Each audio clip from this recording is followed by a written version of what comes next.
मधुमक्खी पालन का कार्य 2001 में शुरू किया था, मात्र 30 बॉक्स से।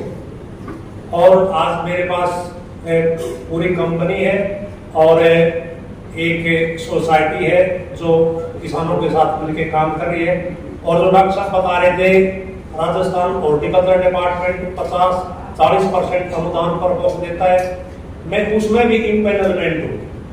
तो अगर कोई किसान भाई लेना चाहे तो आप उसमें भी आपका सहयोग कर सकते हैं, आपकी मदद कर सकते हैं। तो 2001 का मैं जिक्र करूं तो आज से 24 साल पुरानी बात है। उस समय इस तरह की सुविधाएं नहीं थी।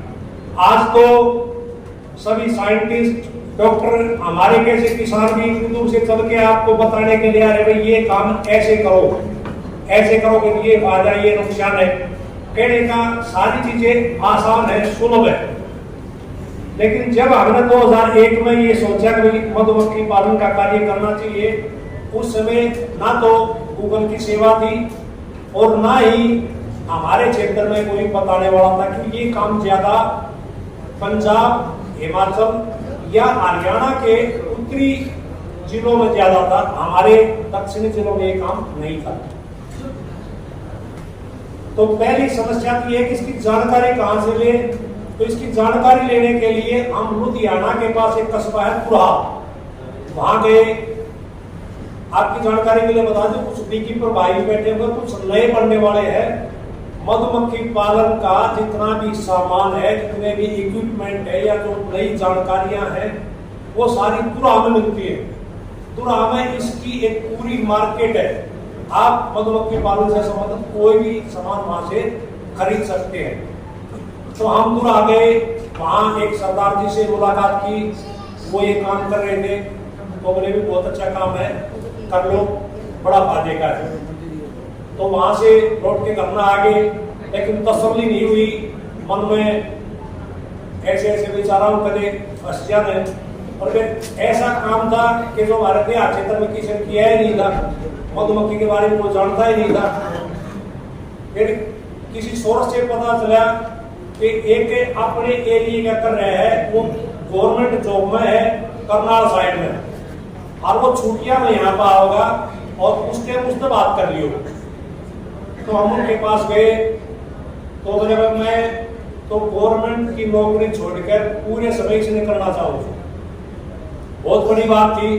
गवर्नमेंट जॉब के लिए आज हम शहबाज लगाते हैं, पैसे देते हैं, और उस समय भी शायद इतनी आसान गवर्नमेंट जॉब नहीं थी। तो उस एक बात ने इतना प्रेरित किया कि हमने उसी दिन मन बना लिया कि मधुमक्खी पालन का कार्य शुरू करेंगे। सेटिस्फाई होके घर आ गए। दूसरा चैलेंज था मधुमक्खी ले कहां से। आज तो हमारी कैसी कंपनी आपके द्वार आ रही है, लो जी, जब तो खोजनी पड़ती थी। फिर धीरे धीरे पता चला कि भाई दिल्ली में रावता गांव है, वहां कोई फार्मर है, वो मधुमक्खी की खरीद फरोख्त का काम करता है।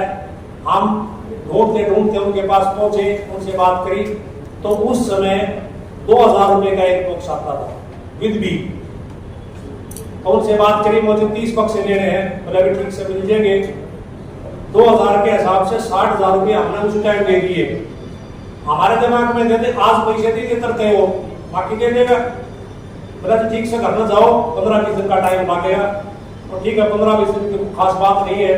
घर में आगे 15-20 दिन बाद लैंडलाइन से फोन किया उनके पास, हाँ जी कह रहा है मधुमक्खी का।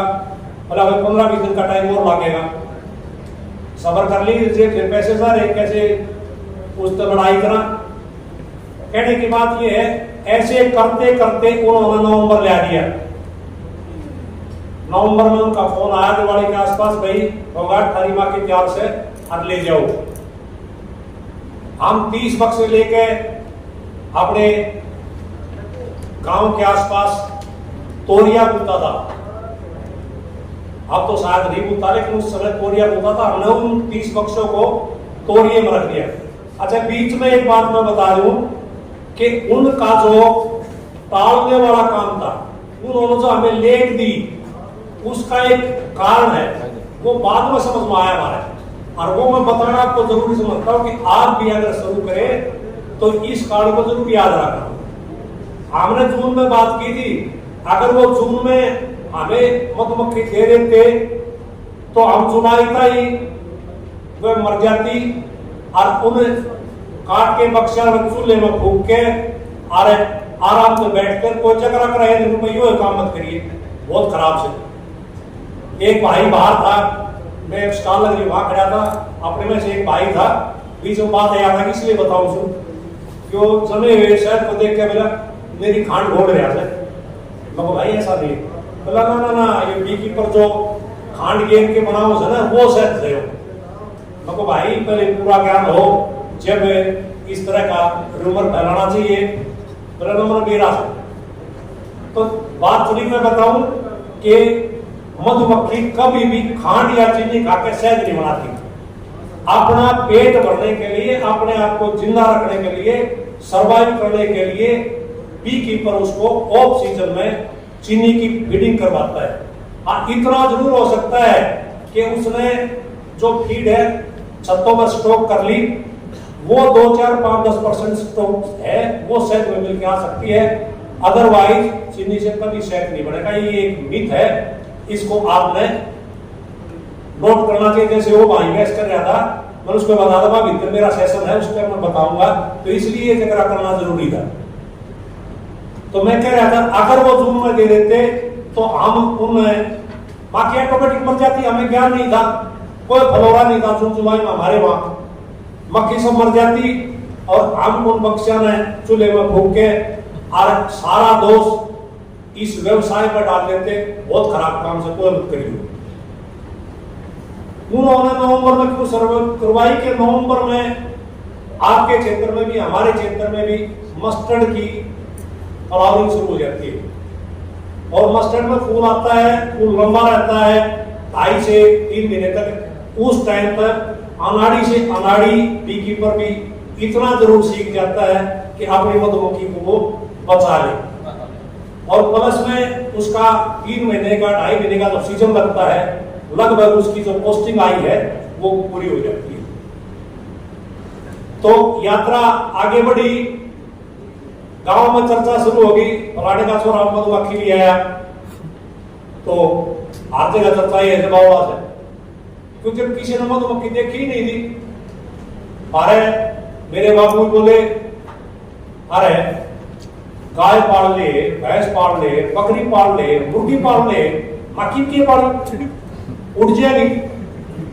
सच्चाई थी कि उस समय हमें क्या नहीं था, पढ़े लिखे थे, हमारे बुजुर्ग उस समय मेरे फादर की एज 85 साल थी, तो उनको कैसे ज्ञान होगा। मैंने धीरे धीरे समझाया, मैं बाबू बड़ा फायदा से हाँ के फायदा होगा। दूसरा क्या है, उन्होंने शहद हमेशा आधे कुएं में देखा था।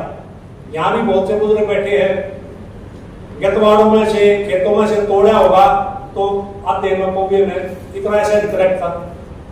तीनों में शहद ना हमने देखा था ना उन्हें देखा था। तो स्टार्ट का 1 महीना हमारा इस जद्दोजहद में समझाने में, बुझाने में, बुलाने में निकल गया और 1 महीने में हमने 4 करोड़ निकाल ली।